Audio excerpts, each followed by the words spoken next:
when the lead don't fill the space and you feel a beat and then you fill the space yourself because the lead don't fill the space. You were back with me. Yeah. Well. No. Anyway, you did better with letting people finish. Well, you did better with me when I was dancing with you. Mm-hmm. You were more so letting me finish. I was more aware. I was making that more aware to myself. Now, I'd like to say again, excuse me, I am starting late today. And I would just like to say thank you for everybody that came out last night. It was a nice experience. What we did first, we started off, Butterfly was teaching some basic steps and stepping. Then we went into some competition phases where she was, where I was playing the competition music and people were dancing. And then we went back into some training. Everybody, their little groups got together. The Youth in Two Steps group, the Swing Out group, all the groups got together and did a little help one, teach one. I don't know. Each one teach one. Each one teach one. Each one teach one. So they got and gave their feedback, and then we all danced. And a little bit later, we came back. Next, starting on Wednesday, we're gonna dance starting at 7:00 p.m. sharp. It's free entry. We ask to get a drink, get water, soda, whatever. Just get a drink. Right, one drink. We're gonna try to start having people get one drink, at least one drink, because you gotta support the bar when you're there. Mm-hmm. That's why they let us come up there, because they want us to support the bar. Right. So we need y'all to support the bar, buy at least one drink. Absolutely. If you don't drink alcohol, it could be a soda. It could be a I'll drink like a mixed fruit punch. They make the best fruit punch. Like a nice fruit punch or something like that. Yeah. I was trying to get people drunk last night. No, I was supporting the bar. So I don't drink at all. It felt like she put something in my name, fruit punch. But it felt like. Yeah, because you started acting like you was drunk on the floor. For real. And you was leaving. About, I feel like she put me something in my fruit punch. That she didn't. But so let's talk about some of the stuff we have coming up. Let's go into some of that one moment. Let me get on Facebook. Get on my page. I'm there. I'm not there.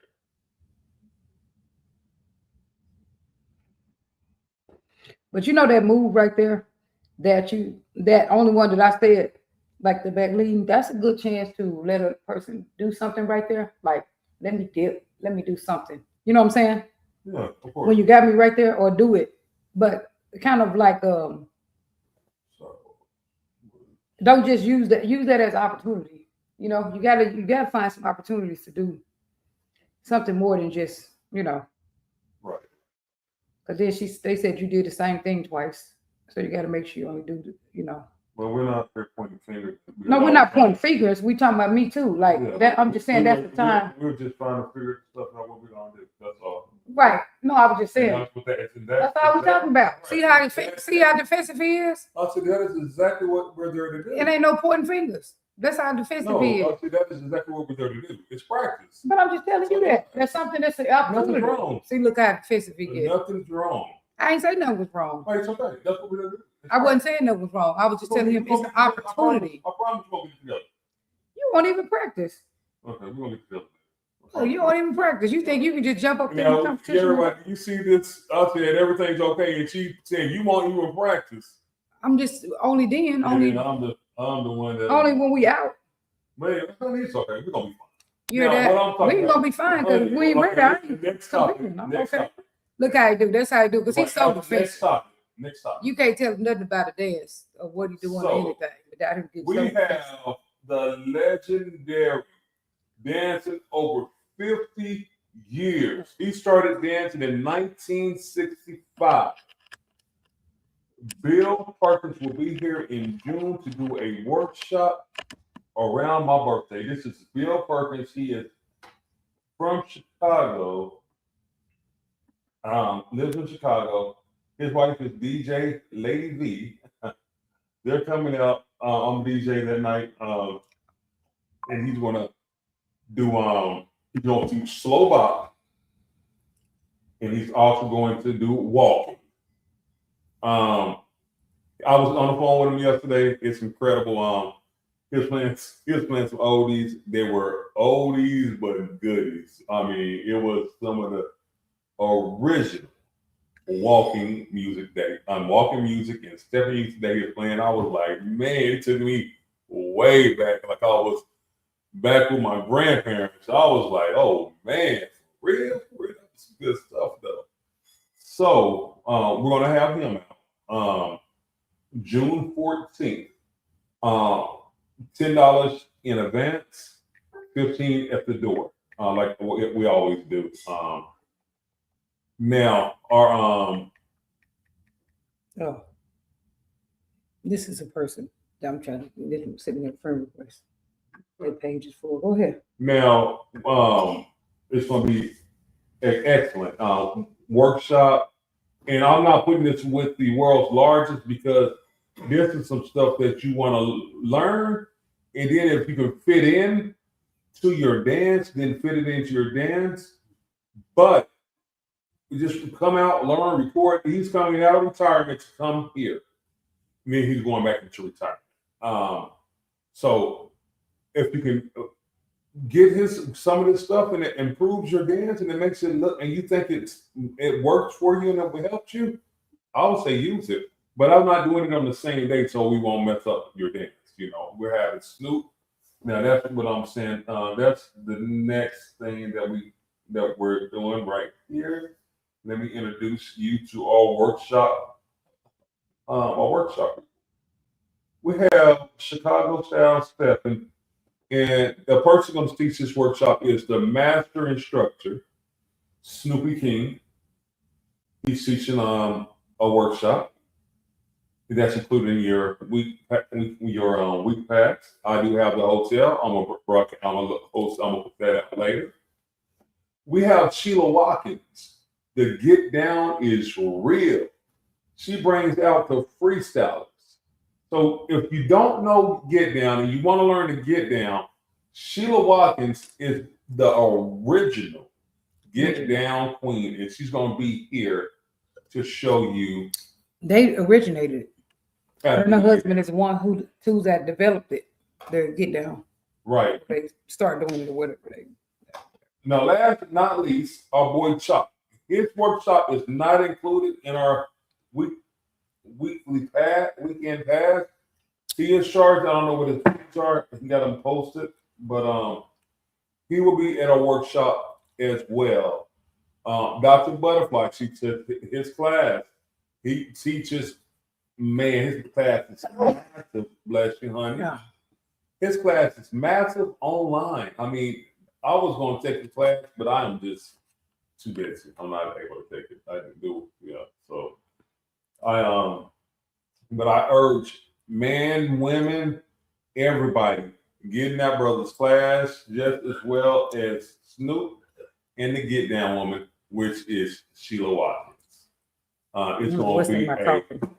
No, go ahead. That was like stuff in my coffee, but it was probably just the stuff that wasn't, It could have been oatmeal because I was there at the same spoon. What? I was there with the same spoon. It could have been oatmeal, baby. It's probably was.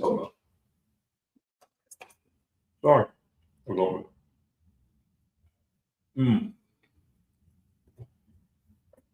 Now, but yeah, what we're going to touch on today is a bit of what we touched on yesterday. Defensiveness. No, I'm just playing. Go ahead. Why is Herman so defensive? But go ahead. I'll just mess around. Go ahead. See, when we don't get it in 1 or 2 days, it's what happens. Nah, but you be defensive all the time though. That's who you are. Anyway, put it down. Put the whatever you shouldn't say. I would just throw that in there. Maybe put that later tonight. Because that is a question. Why is Herman so defensive? Okay. So we talked about going through your partner's phone. That was one. in a relationship, if you feel anything like, okay, this person's cheating on me because you're walking out, stepping out, that is an unsafe place. It's not a safe space. So, fellas, if your woman is feeling like that, hey, that's your fault. You need to change that. But not all the time, because I have people, at least 2 people divorcing right now, because people kept accusing them of cheating and they wasn't cheating. They wasn't cheating. They weren't thinking about cheating. They weren't interested in cheating. Some people just paranoid from like they past, or because other people cheated on them, or because they just don't trust nobody. They got trust issues or whatever. So they can keep accusing you to the point where you keep trying to make them feel safe. You keep trying to, like everywhere you go, getting more attention, to the point where you're uncomfortable. Everywhere you go, you're uncomfortable because your partner always accuses you of somebody trying to talk to you, or someone who was looking at you, or you were doing something wrong. And you can get to the point where you're uncomfortable everywhere. Right. One of my clients, the partner would just be going around when they get around their friends, tripping all the time, thinking all the friends is want him and all this kind of stuff. And so people stopped being friends with him. And he cared about his friendships. So he was breaking up for that reason. I mean, I got at least 3 people right now breaking up for that reason, for jealousy. So some of it some of it can be real. Somebody can really be cheating, but also sometimes you could just be a paranoid person. And then you be coming up with evidence that sound like evidence, but it don't be no real evidence. Right. You in your head, well, they was doing this is that. And when you tell somebody else the story, it sounds real because you have fabricated it. So much in your head that right. You can tell authentic, and a lot of people will do that as well. Tell some sort of authentic version of something where they will think it's real, and then you're listening to it, and I'll put the same scenario on another individual. Well, you agree with it when they tell you the story because you. Well, not necessarily because I kind of listen. Right, because like somebody might tell you, "Hey, man, I came close to her, and she always puts her phone up when I come close to her." But it could be because the person went through their phone several times and they always find something wrong and there's nothing there. And so then, they might just say, "I'm not even letting you go through my phone," because every time you go through my phone, you end up finding something. Or a person could always be going through somebody's people's phone or something like that. And some people got other people talking to them. They daughters might, like if you got kids. Right. If I'm looking through your phone, your son might say something to you that's private. You may not want people looking, and then I may say something. If I see your son, I may let it off that I know it when I was never supposed to know it. Right. Then that created a problem with you and your son. So you may not want me. I may search through all the messages when I get your phone. Okay. So then when you tell the story, you tell people, well, she always runs in the bed. Whenever she goes, she take her phone. Yeah, I take my phone because people don't know the whole you don't do that. You don't do that. Right, but I'm saying people don't. Yeah, people don't know the whole story. What I'm saying. I'm sorry. Hold on, everybody. Sometimes people agree with stuff because they don't know the whole story. But people tell their own narrative of the story. The way they tell it, it sounds like it makes sense. But if you knew the whole story, you would know that there's a reason for somebody doing that. Well, this person blocks my phone, blocks my calls. Yeah, because you called 20 times back to back. Well, I had a family member trying to, to themselves, they made this believable scenario. Like, I left my stuff at somebody's house for a month and they want me to come get it. Yes, because they probably need that space for something else. Well, this person is a terrible person. No, because I probably would put your stuff out a long time ago. So that's not, they are actually working with you because I just throw the shit out and be like, I'm giving this shit out. Like, who wants this stuff? I'll go on eBay and like, hey, anybody wants this shit? Because I need to throw it away. If you don't come get it, it's just gonna be gone.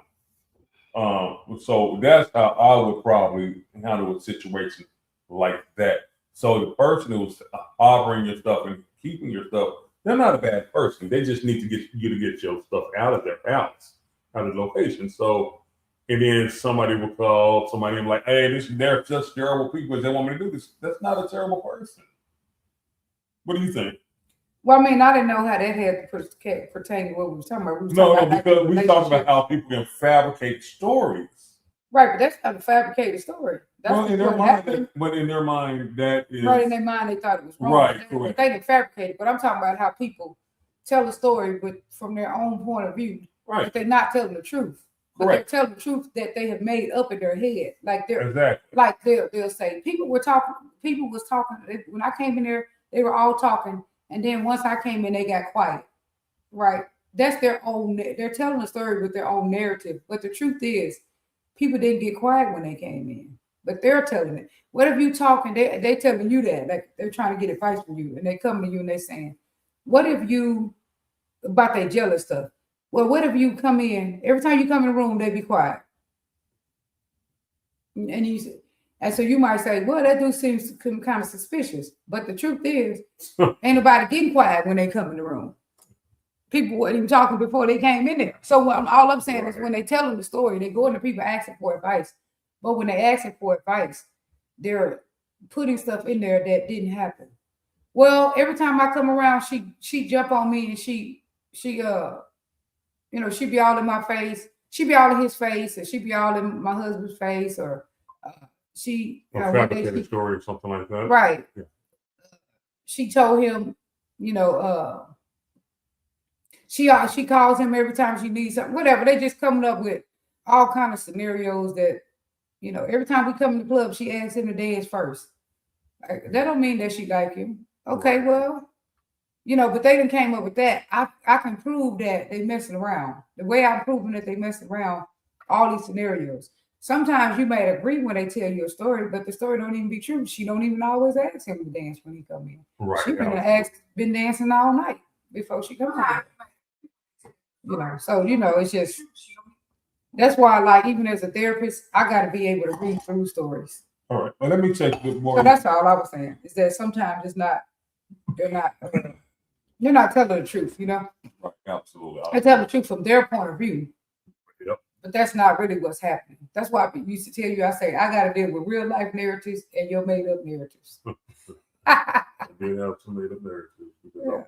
Oh, this person said this. This person is talking about me. This person think this about me. I did have some of that. I have to try to decipher between the truth and what people's telling me. And a lot of times I can because I've seen enough and heard. I haven't seen enough and heard enough. All right, so let's go to some viewer comments. You can't trick me. Hey, twin. Good morning. I've seen you had a great show on last night. I tuned into it a little bit. I did tune into it. I watched a lot of it when I was on the way home from our place that we do on Wednesday. So yeah, I did watch a lot of it. Good stuff. His show is called The Best Live Ever. Hey, let's bring you in probably, and let's talk about some of the what was you said you was talking about? You was talking about something. What was you talking about? No, the topic that we're on right now. As far as going through phones, unsafe spaces. Oh, that's what you said. If somebody unsafe spaces in your relationship. Right. And so what he said is that if you feel jealous, if you feel like something is going on, that's an unsafe space. And he told the fellas that they need to fix it if they woman feel unsafe. But I said there's two sides to that story. Sometimes you are trying to do everything to make that person feel safe, but because they just like that, that's just kind of person they is, and they're real jealous. Sometimes you can't do it. There's nothing you can do about it, and it's very frustrating. And I have several clients going through that right now. Their partner is so jealous, and they try to make them feel comfortable, but they still feel uncomfortable because, like, some people just feel uncomfortable in their own skin. Some people just insecure. They feel like, I'm not good enough. You gotta want somebody else. Why would you want me? Some people feel like if you had an ex, they was a second choice. Well, I was just your second choice. If you could go back to that person, you would. People have some crazy stuff in their head. Sometimes you can't fix it for them. They need to go and do it. Like I'll be telling people, I said, reassurance. You give yourself reassurance. Your partner can give you, they can tell you, like, you're cute, I love you, I want you. They can affirm you, but they can't really fix a reassuring problem. They can't fix the self-esteem problem within you. That's Right, a you right. problem. So that's not all I was saying is that's not always true. Sometimes people can't make people feel comfortable. Okay, well, I would still put it back on the man. Okay. But what if it's the woman? The Well, man don't believe the even if it's the woman, I'm bringing it back to the man. woman. Okay. The reason I would do that is because us men, we need to understand how our woman is. Treat your woman very nice like you treat your grandmother. Now, we had several situations come up, and I had to navigate them so softly. So you need to, first off, you need to figure out how can you get your woman back to a safe space with you, and that's not easy. I'm not gonna even lie and say just snap your fingers and get them right back there to that safe space. But you got to figure it out. You have to What if you didn't take them from the safe space? But go ahead. You said, what if you didn't take them? And what if you didn't ever do nothing? Right. You still got to figure out how to get them in their safe space with you. You have been out of your safe space for a long time. For a long time. But when you're with me, you're in a safe space. Do you feel safe with me? Sometimes I'm safe with you. I'm safe with you when it come down to like worried about another woman. I don't be worried about that. But there be other stuff. When you trying to when I got a suggestion, but you be trying to make like you the boss of everything. That type of thing. And you always think I'm here to protect you, and I'm like, that don't feel like protection. That just feel like you trying to make every decision about everything. But I know that's because you're anxious. Right. So again, yeah, if I feel safe in general, yeah. I mean, because I don't be worried about like there can be many pieces. Sometimes she'll be like, I'm going to do this, and I'm like, oh no. Like what? And then so example. I'm gonna buy everybody plane tickets. I didn't say that. But no, if she didn't say that, that's how some people it may have been like, oh, she's going to get us right. But that's a case of him being in my business about the part that I'm doing instead of him focusing on 20 things he got going on, which he drops the ball on sometimes. Instead of saying, let her do that because you're not even letting me because you're not in charge of everything. Right. Right. But let her do what she's doing over there. She got good ideas. She's not in debt. Because he's worried about all kinds of stuff. Well, you might get us in debt, but I'm not in debt. First of all, I ain't got myself in debt. I ain't never overextended myself. Ain't nobody saying that I said nothing that I would do that I didn't do. So I gotta deal with your narratives, what might happen, but it's never happened. Right. Why is that? And just like you got to deal with my might happens. Like when I came into your home, you was putting the key under the mat. The kids is ready. Well, that's what I'm saying. That didn't ever happen, but it just takes one time for that to get out. But I got to deal with his narratives of one time. Everything can happen one time. Right. You can have a wreck one time when your light went off on your car. If you didn't go right to the gas thing, your tire could pop. I mean, everything can happen one time. That's what anxiety is. What if you? But it's preventative. It's preventative. Sometimes. So it's always like that's why I changed a lot. As soon as I got here, I didn't know I said, babe, I got to change this lock.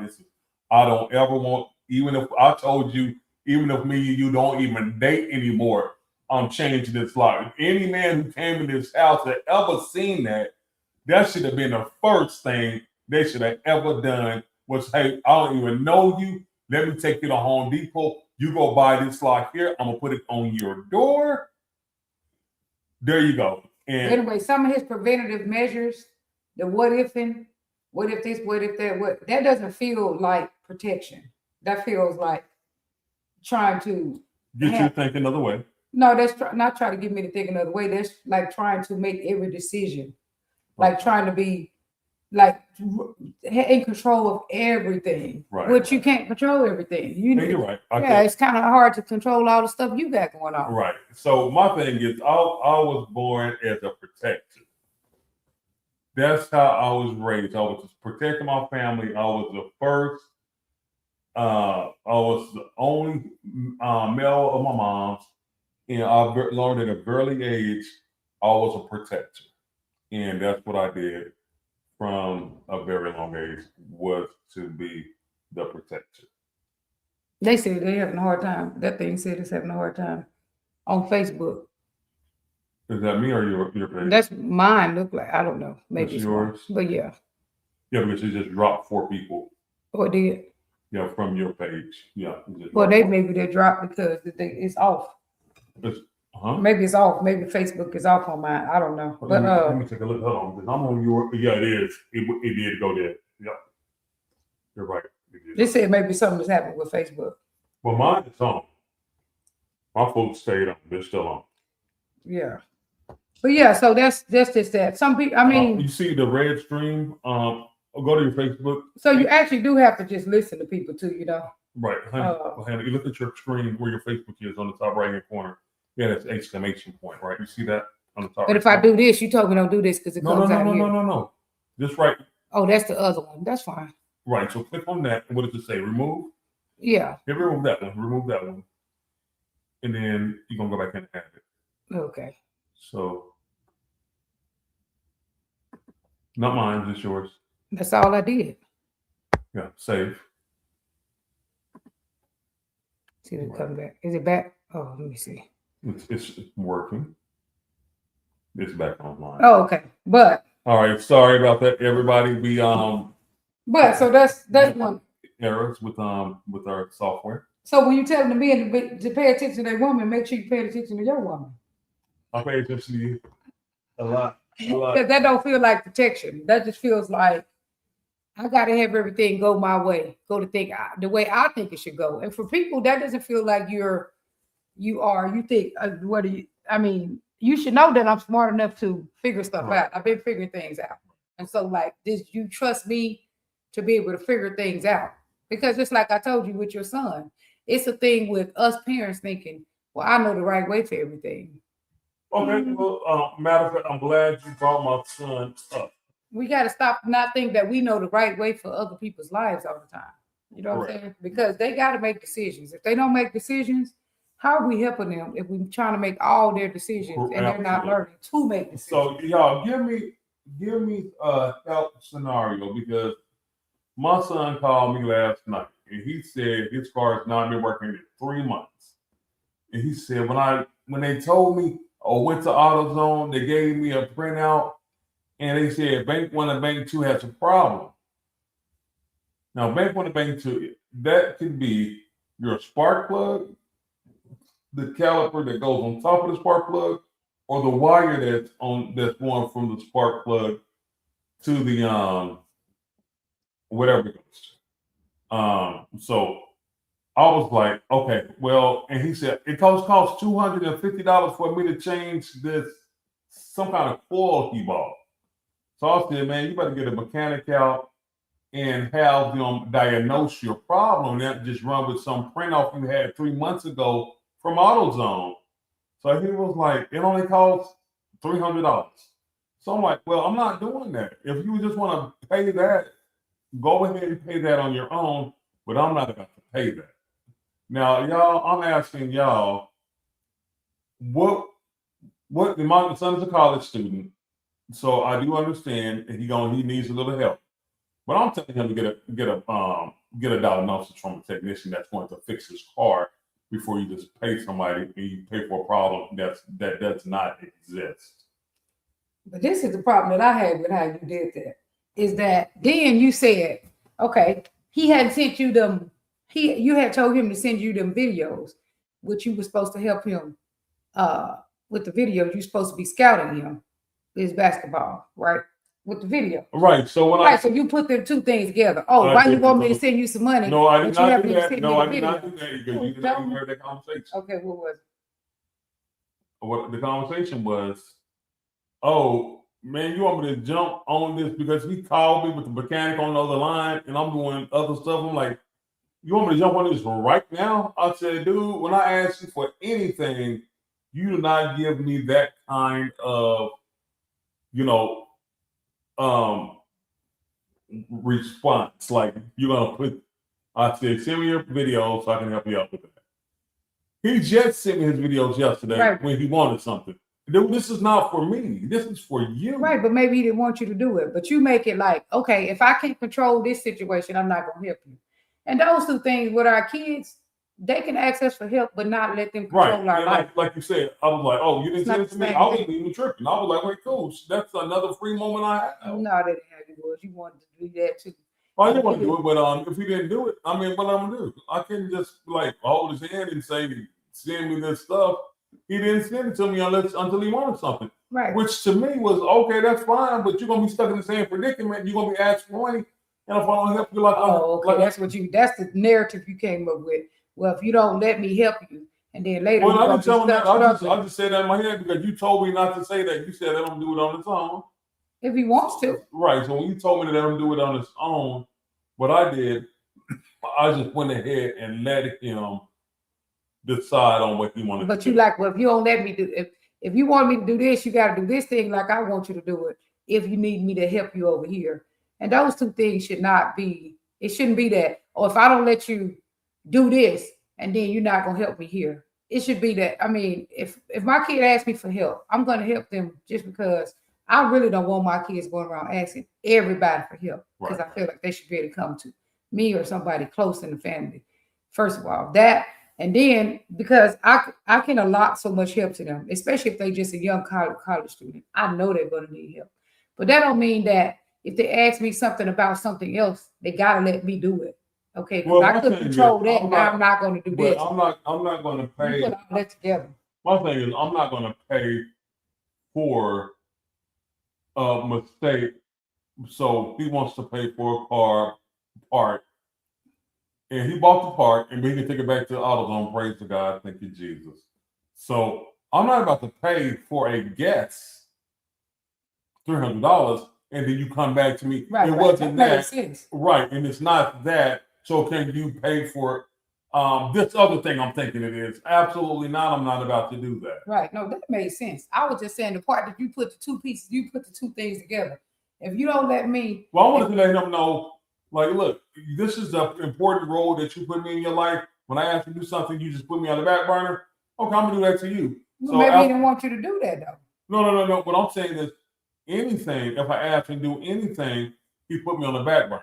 I can say, hey, you coming down here? I'm the last person he gonna come see. I'm the last person he gonna do this with. Is But- that really true? See these narratives? Is that really true? I mean, he's a young man trying to grow up, trying to go to college, trying to figure out life. Is it really true that he pushed you on the back burner? Who does he put on the front burner? I don't know. Well, you could if you on the back burner, that means somebody above you. Who does he put above you other than himself? His mother. Are you sure about that? Just because he want to go there every now and then, do you know he put his mother before? This is the narrative that when I say these narratives that people make up that don't necessarily be true. I mean, how can you prove that he put his mother before you? Just because he lived with you all them years, he finally got a chance to From spend some time with his 0 mother, to 19 years of age, I raised and he his took kid. advantage of it. Does that really mean that he put his mother before you, or that he needed a mother all them years? Because Okay. everybody wants that mother, and so when she finally had some time for him, or she gave him some time, he was just so happy and took advantage of it. Does that really mean he put her before you? Okay, right. I was gonna say that's the narrative that people build. That when they tell the story, it sounds reasonable, but you gotta. That's why I have to be digging into the stories to make sure it's true because they built this narrative that I'm always on the back burner. So you're reacting to I'm always on the back burner. Now, should he come help you quicker than he do when you ask him for help? I would say sometime, but he do show up because when you need help down there and you asked him, he did come. He don't come the minute you say, but he Exactly. That's exactly what I But he said. came. I'm not But going you to don't do come the minute it the nobody minute say. you call me, and I'm going to drop everything to, build, But do you do that to somebody the minute they say? Hell yeah. Me, yeah, you do that. You do it for me, but I'm not sure you jump the minute he say. I would. But you have other things going on too. But you have other things going on too. You probably be at the club when he needs you. You don't just walk out that minute and go. I did before. All I'm saying is the narrative of he puts me on the back burner. I'm not sure that that's a true statement. Does he have a life? Is he trying to grow up? He trying to figure out life. He trying to figure out, a girlfriend, how he wants to build his life, how he wants to be a man, how he wants to become a family, his own stresses, his own worries, his own fears. Yes, he does. but that doesn't mean he put you on the back burner. Right. You know what I'm saying? So these narratives that people build, it's what they live with. It's how they move through life. But that don't mean that the narrative is true. Because one of our people, I could tell them, okay, the voice of depression. Not that I'm not saying that that's what yours. But you always got to know it. Some people will feel like in a relationship we talk about. They'll always feel like I'm never a priority. Sometimes that's true. My partner never puts me first. Sometimes that's true, and sometimes that's the voice of depression. Right. I always got to make sure this don't happen. Like I got to always prevent stuff. Sometimes that's the voice of anxiety. People need to know it. There's a voice of depression that's very common. I'm not a priority. Nobody really cares about me. Nobody hears me. Nobody listens to me. Anxiety. My conversation is not important. I don't have anything good to bring to the table. I got to what if this happened? What if that happened? I got to do all these preventative measures. A lot of times that's anxiety. Grief, woulda, coulda, shoulda. I should have did it this way. Should have did it that way. Stuck in sorrow and, wishful thinking, backwards thinking, back in the past. Well, this happened and this should have never happened to me. If they would have provided me, if my parents would have paid attention more, maybe I wouldn't have had babies early, all this and that. Woulda, coulda, shoulda. Going backwards. That's the voice of grief. Mm. You know what I'm saying? And so sometimes it's good to know these voices so that when you blame it on another person, you can realize, no, that may not be what they're doing. That's how I normally feel. Like people putting me on the back burner. And so is he really putting me on the back burner, or is that a common place that I live? And so you kind of got to go. Most time the answer is somewhere in between there. It doesn't mean that you're totally wrong, right, and that you don't trust your feelings. But you got to think that all thoughts are not facts. Some thoughts are just to keep your brain busy. They're not always facts. And so just because you think something, sometimes you got to test it with, okay, is this really true? Because I don't think that thing is true. He put you on the back burner. I don't think that's true. He did get to our wedding. Yeah. Thank you. Thank you, Barack, for getting to our wedding. I mean, he made you important that time when it was something important to you. Okay. When you used to call him over to the house to help you, he would come. He would come right away, but he did come. So I don't see it. On his time. On his time, but everybody do everything on their time. Right. But you want me to do stuff on his time too. Well, he do, because he's panicking and he needs his car, and you his daddy. But who else? I don't want my kids to come to me. And so, sometimes we just need to help out without, okay, well, I don't need to control. I can help out without controlling your life. Well, I can help out when it makes sense, though, too. Like, get a diagnosis ran before you. Right. Well, you can say that. That made sense. But don't put it with, okay, you didn't give me. Don't put it with, you put me on the back burner. Right. Don't put it with you, because he don't. It's a false narrative. And the second thing, don't put it with, oh, you didn't send me the stuff for your scout. You didn't want me to do the scout, but now you want me to do this. He cannot let you, just because he don't let you control every part of his life, does not mean you don't need to help him. Right. And really, that's less struggle on you, because look at all the stuff you got going on. That's why I say, reason why I be on you like that is because that's how you get real stressed out. It's because you want to control this, you want to control that, you want to control this, and you don't have the time to control all those things. You don't have time to scout him the way you wish you could. You could scout him, you have some time, but you got a lot of stuff going on. Right. But maybe you, if anything, help him. You might help him find a scout. Well, he knows some, but whatever, I don't know. But the thing is, he wants to be independent. There's nothing wrong with him as a young man wanting to make his decisions, wanting to figure out his life. There's nothing wrong with it. I'm pretty sure you was a strong-willed young man. I had no choice but to be one. Right, and that's why you want to give it to him too, because he does have a choice. But a lot of times these kids won't take these bones we throw them. Because look how I'm trying to hire Destiny, but she treat me like she don't really got to be at this job that would pay her more than what the white man is paying her. He probably would pay her whatever minimum wage is, whatever that is. What's minimum wage? No idea. Probably 7 something or 8 something an hour. But I told her I'm gonna pay her $9 an hour, and then she wants to pick and choose whether she wants to go or not. Is she still here, or is she in the room? Where's she gone? She wanted that early this morning. Oh, okay. She left. But anyway, yeah. She So, left. She was gone before I got up. but sometimes they don't take all the bones that we throw them. That don't mean I'm gonna say, well, I ain't gonna do nothing for you. But I might say when she be asking me all these time to get all this expensive hair she want, no, I got work for you to do for it. You know what I'm saying? But I'm just saying, just because they don't let us run something, doesn't mean that we don't need to do things. Those two things don't have nothing to do with each other. She's a kid, so even then, if she's like, okay, I want her to be in that program, I want her to be in that program, so I don't have to pay out all that money because she may not be able to get the scholarships that she needs. Right. Okay. I mean, she may not be able to get financial aid. You know what I'm saying? Okay, so I'm trying to make sure she get a scholarship. So I can be like, okay, you get the scholarship, and if you don't get that scholarship, if you don't finish that program, which I told her to do that dual credit program. But if you don't do that dual credit program, and then you think I'm gonna pay for 4 years of college, and I'm just not doing it. I'm not gonna make no big, long, drawn out argument and not do nothing else for her because she won't do it. I'm only paying for 2 years of college. So you better come out of there with that associate because that's free. You know what I'm saying? But I mean, still, all I'm saying is the more you try to control people, the more stressed out you be. When you learn how to just like, okay, they want to do that for themselves. Okay, I asked them, I told them I can scout them. I told him to send me the video. Whatever reason he haven't sent me the video, he must not want me to do it. And that's okay. Right. You need to be okay with no. That's what you're not okay with. Yeah. No, you're not okay with it. No, you're not. Sometimes. I don't be telling you no. You just you go and be out until 1 o'clock in the morning, want to drag people to San Antonio, flying one day, flying home, going to a party. Oh, that's me flying people. All I'm saying is going to a party every single day, and then you wonder why people tired. Right. And you be tired. He be talking about somebody telling him no when he get into bed and pass out in 30 seconds. Oh, Lord. And be snoring and talking in your sleep. Who be really tired? You be sleep before me.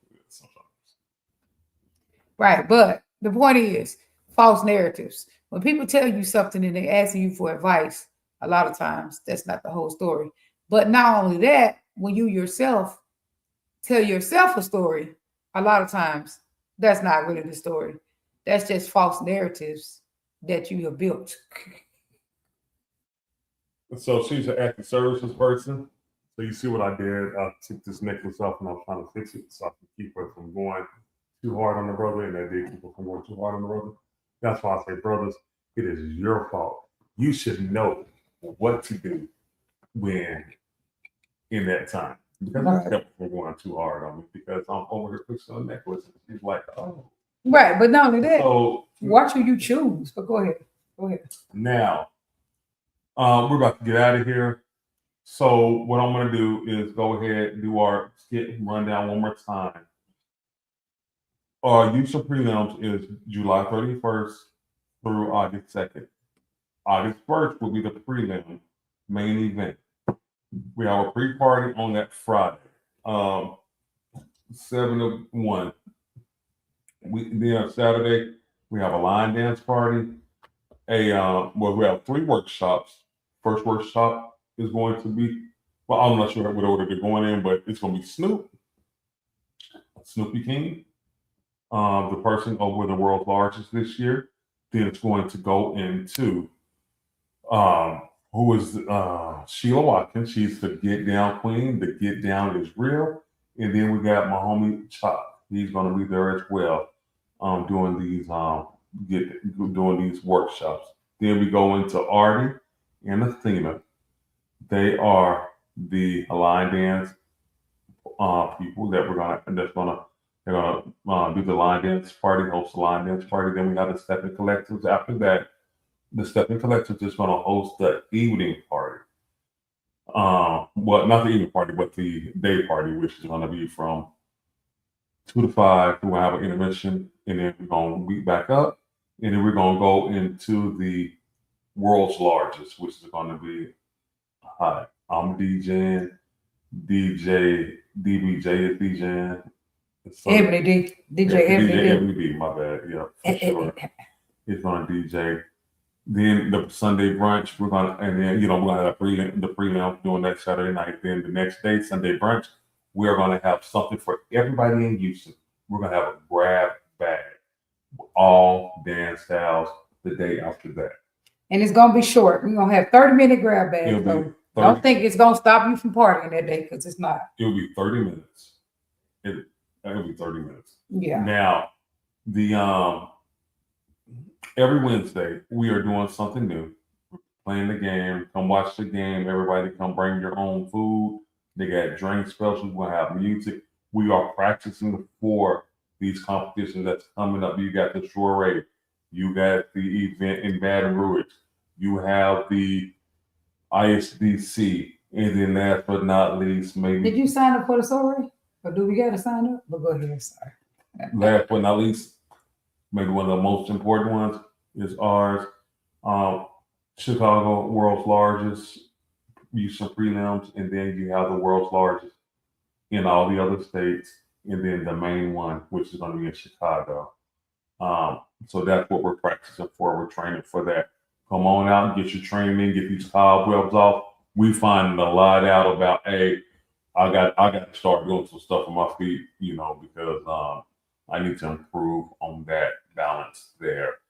Dr. Butterfly, she got some improvements that she needs to make as well. So we are going to make those corrections before our time next week at the Soiree. We will be there, full effect, dancing with the Black and Bling. We'll be there. So with that saying, do you have anything? Oh yeah, that thing is coming up quick. We was gonna go to Wichita, then we're thinking about going to Chicago, but then that's coming up quick. So we gotta come back home. We could go to Wichita, then go to Chicago. We gotta be back home Sunday.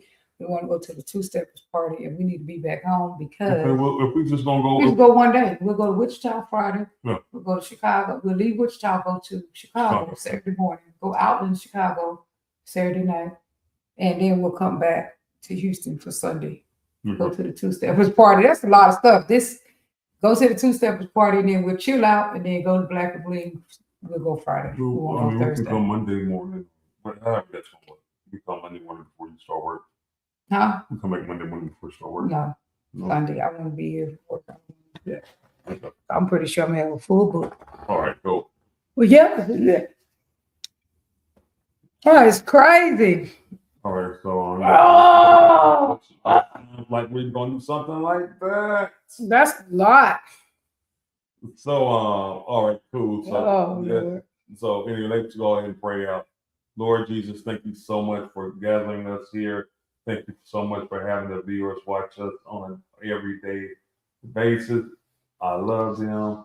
Lord, you are the greatest. Nothing can happen without you, Lord. You are everything, and everything is you, Lord. Everything is you. I love you so much, Lord. You're the greatest of the greats, the best of the best, the largest of the large. Lord Jesus, Father, I just want to say thank you, and I love you. Thank you, Lord. Thank you, Lord. Thank you, Lord. Okay, I gotta get to my Lord clients. God. Amen. Love Amen. y'all. Peace Amen. out. See y'all soon. Bye. Let me see.